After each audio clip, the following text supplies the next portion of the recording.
More checkpoints, stricter inspections, plenty of policemen with long firearms.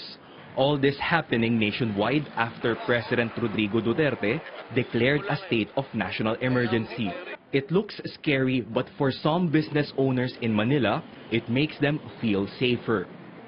Jeric Chua sells all kinds of hopya in Binondo. Siyempre, nagkakaroon tayo ng kahit paano may peace of mind, especially ngayon nakikita natin ng maraming mga pamphlets. Chua says the presence of more policemen encourages customers to walk around and shop in Chinatown. Like in any business, pag nakita ng mga tao na maganda yung security, peaceful yung area, of course, mas hindi matatakot yung mga tao to go around, roam around, and of course, buy your stuff.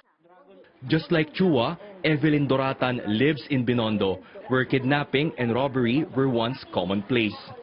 But now, she no longer feels she has to rely on the Lucky Charms she sells for her security.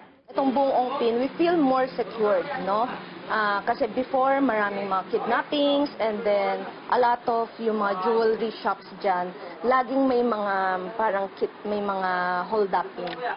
The Filipino-Chinese Chamber of Commerce believes the president is doing the right thing by beefing up security in the country. But the chamber says it takes more to develop small and medium enterprises. I suggest if the government can make a one-stop shop community or buildings or whatever, that you can just process the papers for doing business within a day, at the most 2 days. It's urging the president to lower corporate income tax and give more incentives to investors. Rex Remitio, CNN Philippines.